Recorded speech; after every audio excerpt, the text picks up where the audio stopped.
이 베드로전서를 기록한 베드로의 본명은 시몬입니다. 이 베드로는 예수님께서 지어주신 이름입니다. 히브리어로는 이제 게바입니다. 그 이름의 뜻은 이제 돌이라는 뜻이에요. 참 이게 베드로 이름이 돌이라서 그런지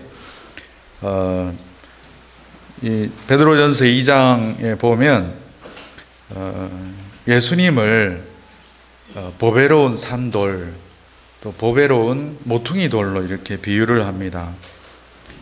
그 순종하는 사람들에게는 보배로운 모퉁이 돌, 보배로운 산돌이 되는데, 순종하지도 않는 자들에게는 그 돌이 부딪히는 돌, 걸려 넘어지게 하는 돌, 걸려 넘어지게 하는 바위라고 합니다. 지난주 이렇게 예치기로 이제 밭에서 풀을 베다 보면 이 돌을 부딪히게 되잖아요. 예치기 날이 돌에 딱 부딪히면 돌은 깨지고 예치기 날은 찌그러지고 휘어지고 이렇게 되는데, 이 부딪히는 느낌이 안 좋아요. 부딪힌다, 이렇게 걸려 넘어진다, 이것을 참 이게 풀 베면서 이렇게 몸으로 체험을 하게 되기도 했습니다. 여기서 이제 걸려 넘어진다, 이거는 제가 영어 단어를 제가 풀비다가 하나 외웠어요. 걸려 넘어지다가 영어로 보니까 스텀블로 나와 있는데, 텀블 하면 이렇게 텀블링 하는 걸 얘기하거든요. 바위 같은 돌멩이 딱 걸려가지고 텀블링 하는 거예요. 걸려 넘어지게 하는 돌. 우리가 쓰고 있는 텀블러 있잖아요. 물 넣고 먹는 거. 그것도 여기서 나온 어원이에요. 뭐하고 뭐를 섞을 때 이렇게 뒤집어서 막 흔들다라는 그런 개념이 들어있더라고요. 참 예수님께서 지어주신 그 이름을 가지고 또 베드로는 예수님에 대해서 이렇게 또 비유를 하고, 반대의 경우에 대해서는 부딪히는 돌, 거치는 돌이라고 표현을 했습니다. 시몬 베드로의 직업은 어부였고, 그의 형제 또 안드레에 의해서 예수님을 만나고 제자가 되었습니다. 그리고 이제 십자가를 경험했고, 예수님의 부활을 경험하고, 또 오순절 성령 강림, 성령 충만한 초대교회 공동체, 그리고 로마 제국의 박해를 베드로가 이제 경험을 했고, 그 경험을 가지고 또 베드로 사도가 고난 중에 있는 소아시아의 흩어진 나그네들에게 편지를 써서 전하게 되는데, 이 첫 번째 편지가 베드로전서입니다.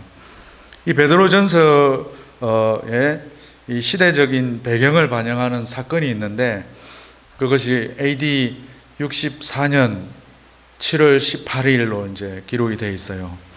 로마에 이제 대화재가 일어났다고 합니다. 거기는 여기하고는 조금 다른 것 같아요. 7월인데 아주 고온이면서 건조한 날씨여가지고 목조 건물로 대전차 경기장을 지었는데, 거기서부터 불이 시작되었다고 합니다. 이 불길은 이제 걷잡을 수 없이 번져가지고 그 일주일 동안 로마를 불로 태웠답니다. 불이 나니까 이 시민들의 이제 민심이 걷잡을 수 없이 이제 불과 같이 번지게 되고, 진정이 안 되고, 그러면서 이 불이 네로 황제가 불을 냈다, 이런 방화성이 나돌기도 했습니다. 그 민심을 수습하기 위해서 이 네로 황제와 이제 집권 이 세력은 그리스도를 믿는 자들을 이 방화범으로 지목을 하고, 그리스도인들을 희생양으로 삼아 죽이고, 그때 탄압이 시작이 되었습니다. 베드로전서가 그래서 이렇게 기록된 그 시기를 이 사건 전이라고도 하고 사건 후라고 하는 분들도 있는데, 일반적으로는 사건 바로 직전 AD 62년, 63년이라고도 합니다. 베드로가 이제 곧 다가오게 될 고난과 박해를 대비하기 위해서 쓰여졌다고 합니다. 그리고 사건 후라고 하면 아마 이 박해로 인해서 밤낮으로 베드로도 아마 신변의 위협을 느끼고 있었을 거예요. 직접 보면서 기록했다고 할 수 있겠죠.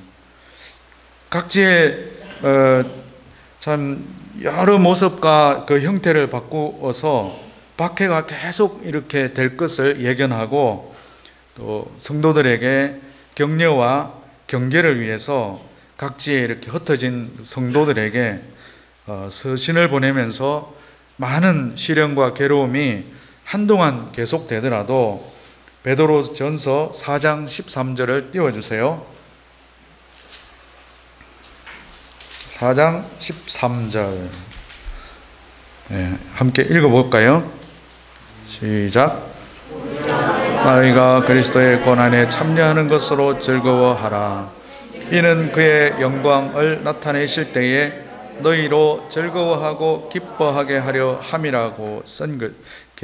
참 고난에 참여라는 이 고난이라는 단어가 이 베드로 전서에는 참 많이 나옵니다. 그리고 이제 5장 12절을 보면 이 베드로 전서가 어떻게 쓰여졌는지를 이제 설명을 하는데 신실한 형제 실루아노로 말미암아 너희에게 간단히 써서 권하고 라고 이렇게 나와 있어요.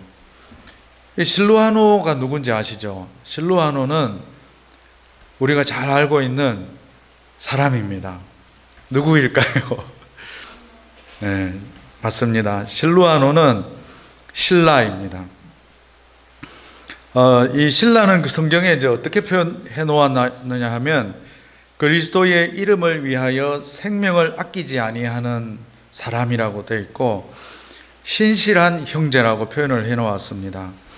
이 실루아노라는 뜻은 생각이라고 이제 생각의 뜻을 가지고 있는데 이 실루아노는 라틴어예요. 그리고 신라는 그리스식 이름입니다.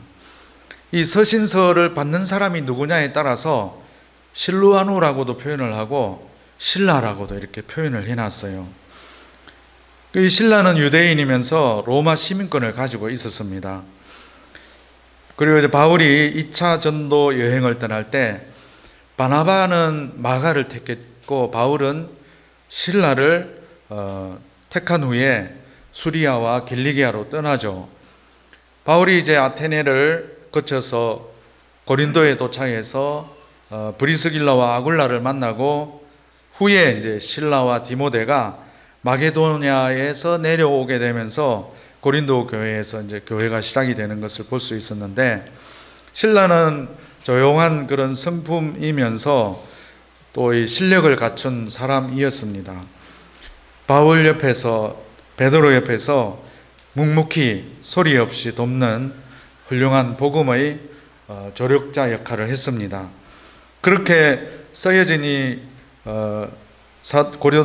베드로전서 이 말씀, 오늘 본문 말씀을 한 절씩 보겠습니다. 7절 함께 읽겠습니다. 시작.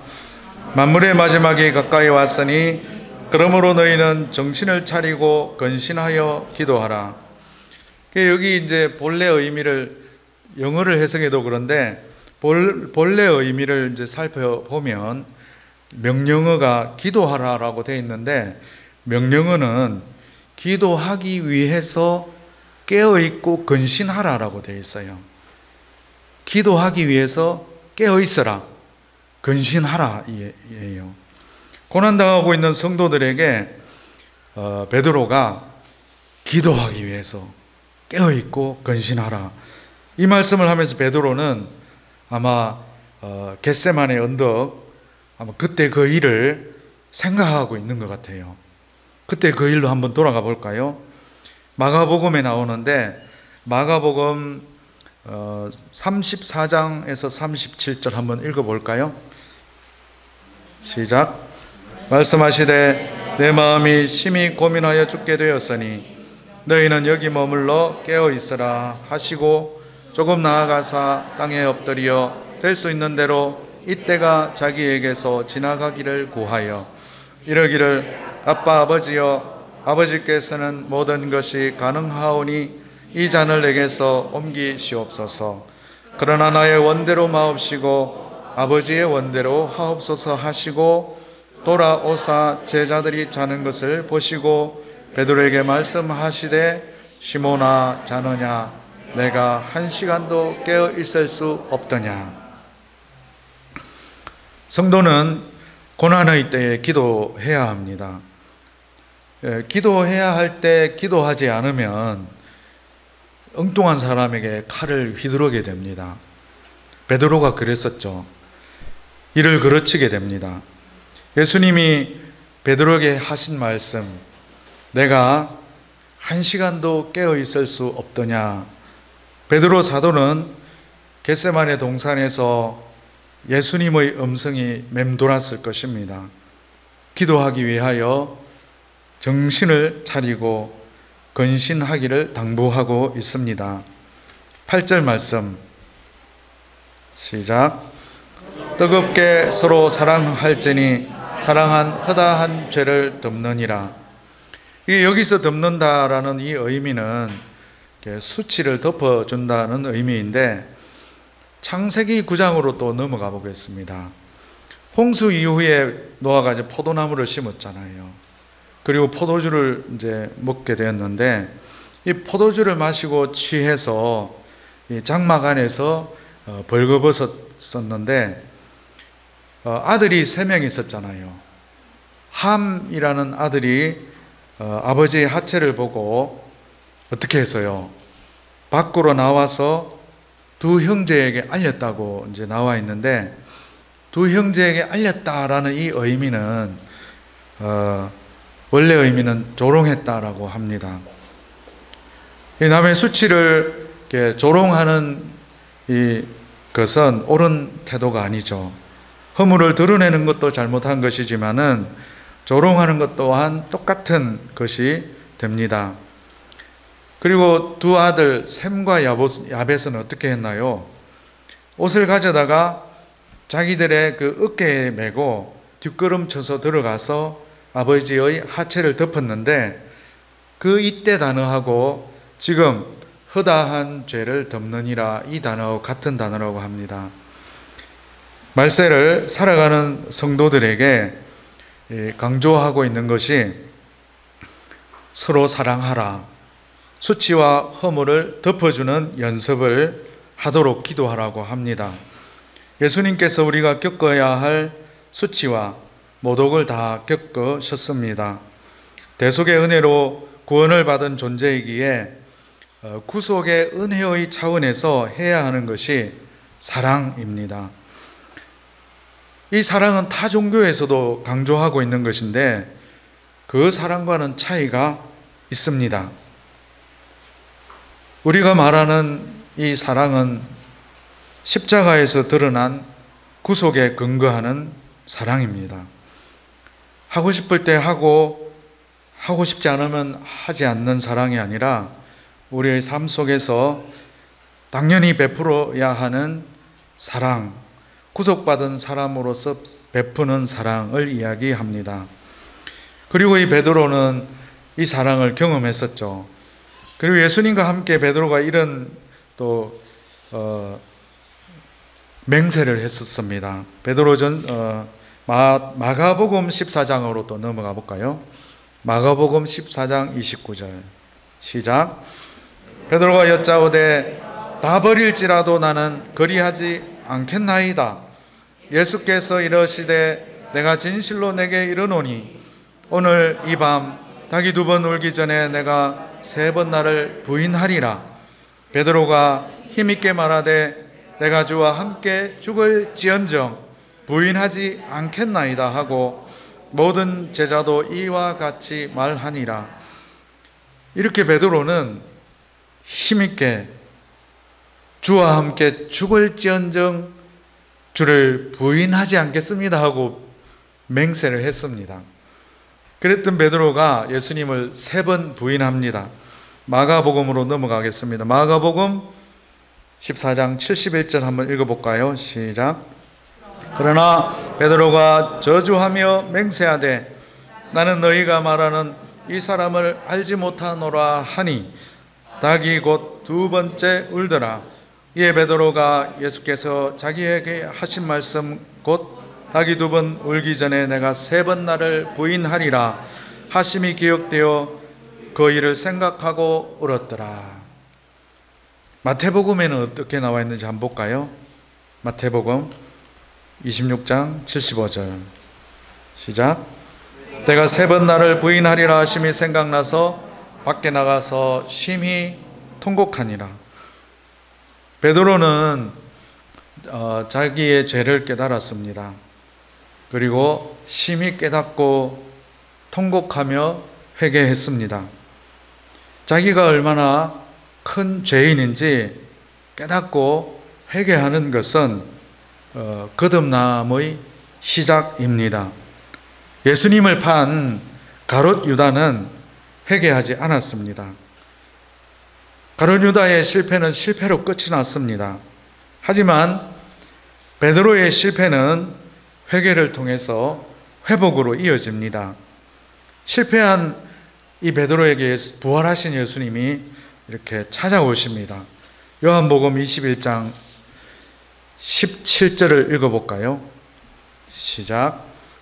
3번째 이르시되 요한의 아들 시몬아 내가 나를 사랑하느냐 하시니 주께서 3번째 내가 나를 사랑하느냐 하심으로 베드로가 근심하여 이르되 주님 모든 것을 아시오매 내가 주님을 사랑하는 줄을 주님께서 아시나이다. 예수께서 이르시되 내 양을 먹이라. 3번 부인한 베드로에게 예수님은 3번 물으십니다. 요한의 아들 시몬아 내가 나를 사랑하느냐 3번을 물으십니다. 실패를 했지만 예수님께서 찾아오셔서 다시 회복시켜 주시고 일으켜 주십니다. 요한복음 13장 1절에는 이렇게 나와 있습니다. 읽어볼까요? 시작. 6월절 전에 예수께서 자기가 세상을 떠나 아버지께로 돌아가실 때가 이런 줄 아시고 세상에 있는 자기 사람들을 사랑하시되 끝까지 사랑하시니라. 이 말씀대로 예수님께서는 자기 사람들을 사랑하시되 끝까지 사랑하셨습니다. 베드로는 이 뜨거운 사랑을 경험하고 자신의 수치와 부끄러움을 예수님께서 십자가 사랑으로 용서함을 받았기에 고난받는 성도들에게 이렇게 이야기를 한 것입니다. 뜨겁게 서로 사랑할지니 사랑은 허다한 죄를 덮느니라고 했습니다. 9절 말씀 읽어볼까요? 서로 대접하기를 원망 없이 하고. 이 말씀은 64년에 네로의 핍박이 있었고 기독교가 이제 공인되기까지 313년 거의 250년 가까이를 모두 그 대박해가 있는데 10번의 대박해가 있었다고 역사가 기록을 하고 있습니다. 이 베드로와 바울은 1차 박해, 네로의 핍박, 이때 로마에서 순교한 것으로 추정이 되고 있죠. 그리고 베드로는 예수님과 같이 십자가를 똑바로 질 수 없기 때문에 나는 거꾸로 매달려 십자가를 지겠다고 하면서 순교했다는 그런 이야기가 전해져 오고 있습니다. 2차 핍박에서는 이제 사도 요한이 밤모섬으로 유배를 당하는 핍박이 있었고 그런 핍박이 10번, 한 번 핍박이 있을 때마다 4년, 5년의 시간이 계속 되었었는데 250년 동안 10번이 됐다는 것은 한 사람이 인생을 살면서 몇 차례의 이런 죽음의 고비를 넘기는 핍박을 경험했다고 볼 수 있습니다. 핍박을 피해서 나그네가 되어서 떠돌아 다녀야 되는 그런 때였습니다.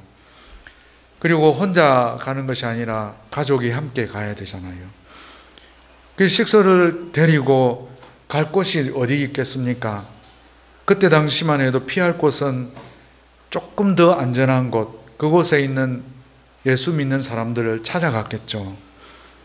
그걸 받아들이는 또 예수 믿는 사람들의 입장은 어땠을까요?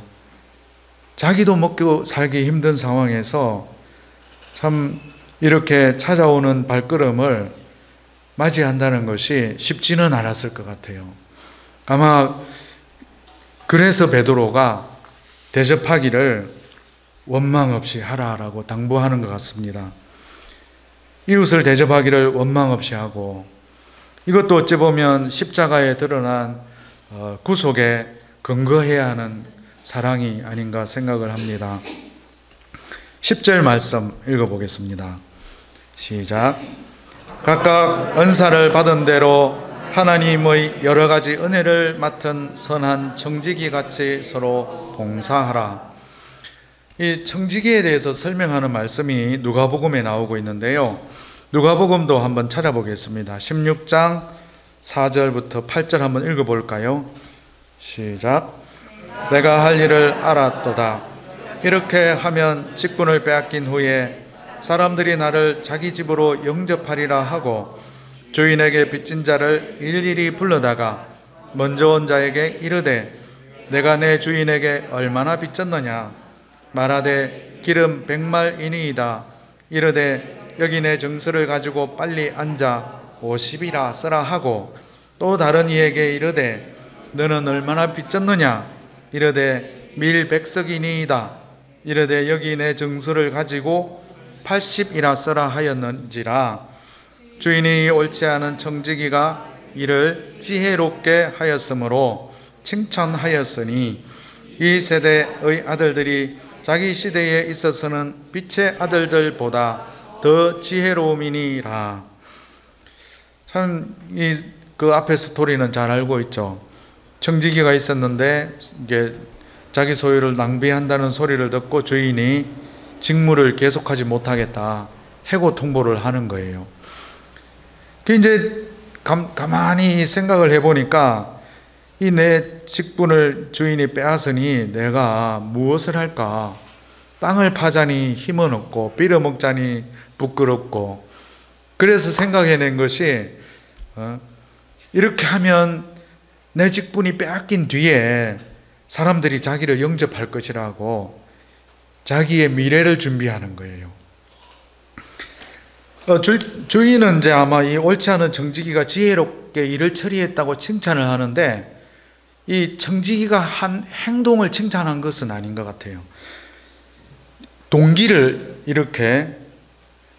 보시고 이렇게 하면 나를 영접할 것이다, 쫓겨난 다음에 갈 곳을 준비한 것, 그것을 칭찬하신 것 같습니다. 그리고 두 번째는 이 해고 통보를 받은 뒤에서야 그 돈이 자기 돈이 아니라는 것을 깨달은 걸 보고 칭찬하신 것 같아요. 자기 돈이면 깎아줄 수 있어요? 여러분이면은 빚진 사람, 100만 원 빚진 사람한테 50만 원 깎아라고 쉽게 깎아줄 수 있어요? 내 돈 아니면 할 수 있잖아요. 내 돈이 아니니까.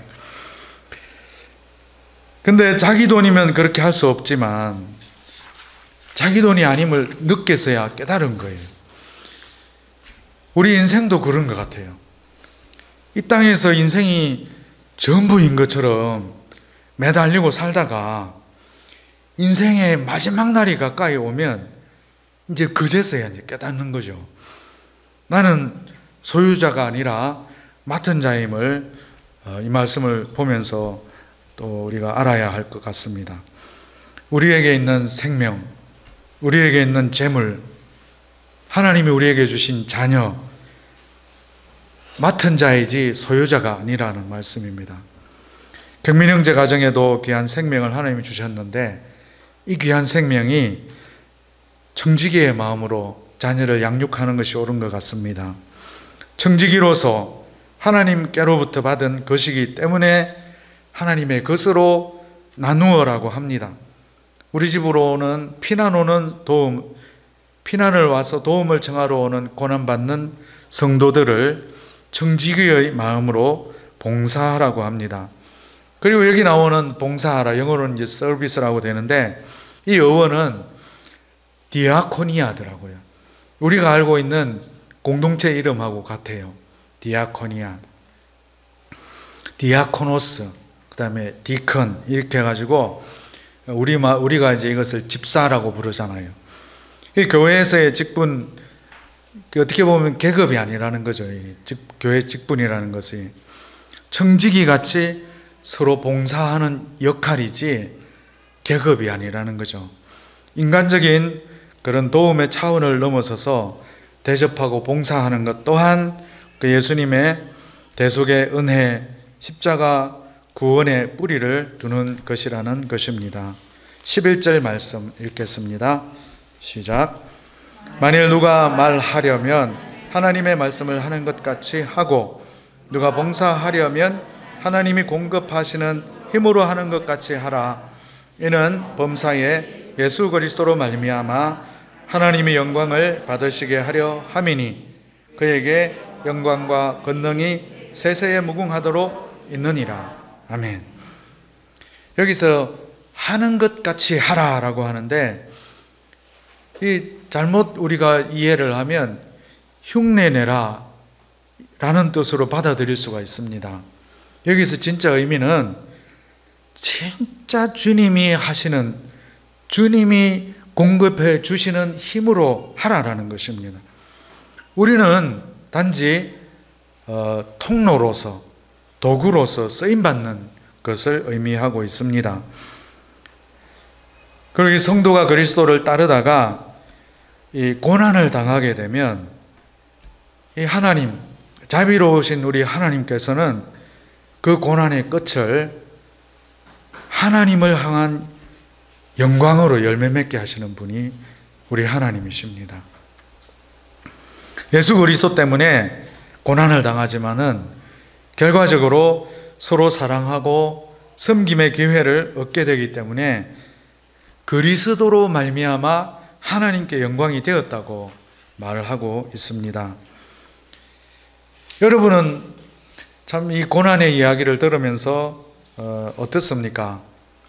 예수님을 믿는다는 이유로 고난을 받아본 적이 있습니까? 저는 이제 군대에서 이등병 때였어요.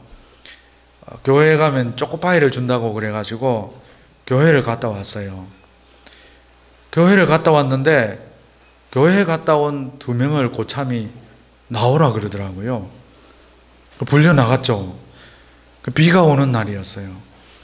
비 오는 날 처마 밑에다가 요 뾰족한 돌멩이를 놓고 머리를 거기 박아라 그러더라고요. 그리고 팔을 뒤로 하래. 자세가 어떻게 되는지 아시겠죠? 그리고는 자기는 처마 안으로 들어가더라고요. 우리는 처마 밖에서 비 맞고 돌멩이에 이렇게 박고 있었어요. 그리고 발로 머리를 톡톡 쳐요. 이 상상이 되시죠? 어떤 모양인지. 자기는 비도 안 맞아. 군화를 신었어. 발로 머리를 톡톡 차니까 속에서는 이제 오기가 막 올라와요. 초코파이 먹고 싶어서 교회 갔는데 발로 머리를 툭툭 차면서 이 머리 이마는 아프지, 발로 머리는 맞으니까 머리도 아프고 다리도 떨려오고 배가 막 배가죽이 막 그랬어요. 근데 그때 당시에 제가 든 생각은 오기가 이제 생기면서 내가 예수님은 잘 모르지만 너 때문에 나 교회 가겠다. 때리려면 한번 때려봐라. 그분 때문에 제가 예수님을 믿는 것도 아니었지만 군대에 있을 동안 교회 열심히 다녔어요. 그분한테 참 감사해야 될 것 같아요. 지금을 이제 살고 있는 우리들에게는 참 고난이 있다면 무슨 고난이 있을까요? 지금 우리의 삶의 모습이 어쩌면 이제 노아가 산 위에서 120년 동안 방주를 만드는 것과도 같은 것일 수도 있습니다. 이 방주의 모양이 멋있는 배였었나요? 직사각형이었었나요? 배거리라고 하면, 노아의 방주 거리라고 하면 멋있게 그려놓거든요. 멋있는 배가 아니었어요. 볼품없는 배였어요. 직사각형. 카이스트에서 창조과학회에서 샘플로 만들어 온 배라고 해서 가져왔는데 정말 볼품 없었어요. 관 같아요, 관. 직사각형의 그런 나무 상자. 비도 안 오는데 배를 이제 만들고 있는 노아. 그 시대 사람들이 노아를 보았죠. 어쩌면 참 그것이, 노아와 같이 사는 그것이 우리를 어두운 데서 불러내어 그의 기이한 빛에 들어가게 하신 이의 이름을, 그 아름다운 덕을 선포하는 삶이라고도 할 수 있습니다. 베드로전서에 나오는 말씀이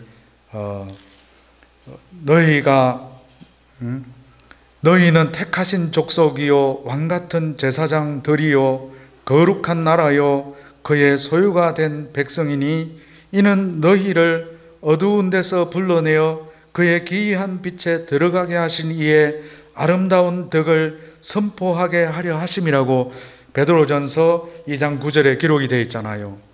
이 복음을 따라 사는 삶은 노아와 같이 하루 종일 비도 안 오는데 배를 만드는 것과 같이 보일 수도 있습니다. 멋있는 배가 아닌 이상한 배를 만들지만 이 배가 구원의 방주가 되죠. 배에 들어간 다음에 하나님께서는 하나님이 뚜껑을 닫으세요. 뚜껑을 닫는 거 위에서 닫잖아요. 옆에서 닫는 게 아니에요. 뚜껑을 닫는 것은 어찌 보면 심판과 보호를 의미하기도 하죠. 하나님이 그 뚜껑을 닫으시죠. 그리고는 비가 오기 전에 일주일 전에 그 배 안에 들어가라고 해요. 정결한 짐승, 정결하지 않은 짐승 8명의 가족 데리고 들어갔잖아요. 배 안에 들어갔는데 일주일 동안 밖에는 비가 안 와요. 저는 이제 일주일 동안을 가만히 생각해 보니까 얼마나 또 불안했을까. 120년 동안 이 배를 만들고 들어가라고 해가지고 배 안에 들어왔는데 일주일 동안 비가 안 오고 있어요. 일주일이 지나도 비 안 오면 어떡하지? 걱정도 했을 것 같아요. 그렇지만 일주일이 지나니까 비가 오기 시작했죠. 어찌 보면 그리스도인의 삶이 세상 사람들이 보기에는 노아와 같이, 우리 학생들이 불렀던 노래 바보같이 사는 것 같기도 합니다. 그래서 이 찬양을 함께 들어볼까 합니다. 준비됐나요? 네, 틀어주시죠.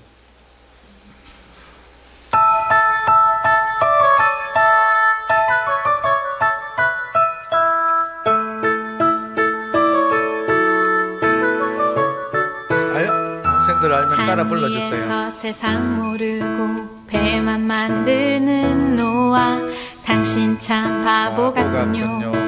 당신 정말 바보 같군요.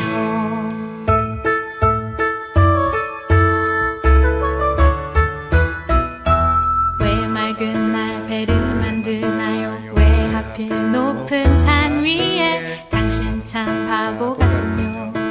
당신 정말 바보 같군요. 눈부신 해가 하늘 높이 뜨면 비의 약속 잊을 만한데, 날마다 듣는 조롱에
당신 참 바보 같군요. 이렇게 이제 마무리가 돼야 돼요. 당신 정말 바보 같군요. 당신 참 바보 같군요. 나도 바보처럼 살래요. 이렇게 끝이 납니다. 지금 지난 금요일부터 우리가 이제 이사야서를 묵상하기 시작했었는데, 그 이사야서에도 참 이렇게 고난의 그 시대에 적힌 글이잖아요. 선지서인데, 이사야서 이제 뒷부분에 나오는 53장에 보면 고난받는 종의 노래가 나옵니다. 그 이 종은 어떻게 이제 그 표현되어 있느냐 하면 연한 순과 같다고 되어 있어요. 마른 땅에서 나온 뿌리 같고, 고운 모양도 없고 풍채도 없고 보기에 흠모할 만한 아름다운 것이 없다고 이사야는 예수님이 오시기 전 700년 전에 기록을 하고 있습니다. 이 종은 어찌 보면 노아가 만든 배와 같은 볼품없는 예수님입니다. 근본 하나님의 본체시나 하나님과 동등됨을 취할 것으로 여기지 아니하시고 인간의 몸으로 오셔서 우리의 허물 때문에 찔림을 당하셨고 우리의 죄악 때문에 상함을 당하였고, 그 예수님이 징계를 받았기 때문에 우리는 평화를 누리고, 예수님이 채찍에 맞았기 때문에 우리가 나음을 받게 된 것입니다. 주님 때문에 얻게 된 세상이 줄 수 없는 이 평안을 누리며 누가 뭐라고 하여도 믿음의 길을 계속 걸어가시기를 기도합니다. 그리고 이 베드로 전서가 기록될 당시의 고난과 지금을 살고 있는 우리의 고난의 형태는 다르지만 우리에게도 고난이 여전히 있습니다. 다른 모양으로 우리에게도 찾아옵니다. 그 당시에 이 서신이 그들이 당하는 고난을 이겨내는 능력이 말씀이 되었다면 지금 우리에게도 동일하게 고난을 이기는 힘이 되는 말씀이기를 기도합니다. 고난과 위기를 만나면 어두운 밤에 길을 걷는 것과 같이 느껴지기도 합니다. 길을 잃은 것 같이 느껴지기도 합니다. 이제 군대 가면 야간 침투 훈련이 있어요. 그때는 이제 야간 침투 훈련을 하면 그 적군들은 아군이 침투하는 것을 밤이니까 안 보이니까 조명탄은 이렇게 쏘아 올리잖아요. 밤에 조명탄 쏜 거 보신 적 있어요? 군대 갔다 오신 분은 봤을 건데 군대 안 갔다 오신 분은 조명탄 밝은 걸 모르실 거예요. 되게 밝아요. 막 산에 하나가 쏘아지면 전체가 밝아져요. 그때 침투하니까 조명탄에 우리가 드러나면 될까요? 안 될까요? 드러나면 안 되잖아요. 납작 엎드려야 되거든요. 납작 엎드린 다음에 침투하는 조에서는 뭘 훈련하느냐면 조명탄이 불이 싹 내려오면서 꺼지는 그때 고개를 살짝 들어가지고 자기가 가야 될 방향을 봐놔야지 돼요. 어디로 가야 될지. 침투해야 되니까. 예. 어떻게 보면 지금 코로나 이런 사태가 그런 때가 아닌가 생각을 해요. 위기인데 다음 방향을 어디로 가야 할지 참 결정해야 하는 그런 기회이기도 하다고 생각을 합니다. 캐나다에서 제가 이제 어제 저녁 때 삼수 형님하고 이제 전화 통화가 됐는데 거기도 멈춰 있어요. 경제도 멈춰 있고 교회에서도 모이는 것도 이제 금지가 된 상황이었어요. 그러면 어떻게 해야 되느냐 이제. 어떻게 보면 이 멈춤의 시간, 잠깐 조명탄이 반짝하고 있을 동안 우리가 어떻게 보면 피해야 될 시간이죠. 그러면 꺼져가는 그 순간에 방향을 봐야지 되듯이 나가야 될 방향 전환을 해야 된다는 거죠. 이제는 거기 교회의 지금 어찌 보면 상황들도 들어보니까 큰 교회는 타격을 참 많이 받는다고 해요. 근데 소규모 교회가 서로 교제권이 형성이 되어 있는 이런 작은 교회들은 더 교회가 성장하고 있다고 해요. 더 탄탄하게 교제하고 서로 그리스도 안에서 엮여 있으니까, 연결되어 있으니까. 그렇게 연결되지 않은 많은 큰 교회들은 많은 타격을 입는다고 이야기를 하고 있더라고요. 교회의 방향도 지금은 어떻게 보면 방향 전환을 해야 될 때가 아닌가 생각을 했습니다. 그 이야기를 들으면서.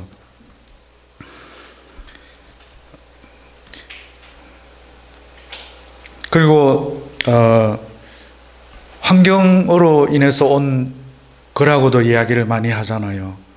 그렇기 때문에 더 창조의 질서를 회복하는 방향으로 삶의 방향도 전환이 되어야 되고, 우리가 하고 있는 농사의 방향도 어찌 보면 자연으로 점점 더 이렇게 들어가는 것이 아니라 자연을 보호하는 농업으로 가야 되지 않느냐. 통계 자료가 있더라고요. 90년, 70년, 80년 이때만 해도 동물들이 또 살아갈 수 있는 공간이 자연의 환경이 70%가 되었다고 그래요. 아니 14%만 인간이 쓰고 86%는 자연이었다고 해요. 근데 지금 통계 자료를 보면 70%가 인간이 점령을 하고 그 자연이 차지해야 할 그 넓은 그 공간을 빼앗긴 거죠. 어떻게 보면 이제 스스로 이 지구가, 이 환경이 살아남기 위한 몸부림이라고도 표현하는 사람이 있더라고요. 그렇기 때문에 참 전환을 해야 될, 방향 전환을 해야 될 때가 아닐까 이렇게 생각을 합니다. 그리고 우리 개인의 삶에 만나는 또 이런 고난과 어려움, 하나님의 말씀이 그 길을 비추는 빛이 되어 가야 할 바른 방향과 할 일을 찾게 되는 기회가, 고난이 기회가 되기를 기도합니다.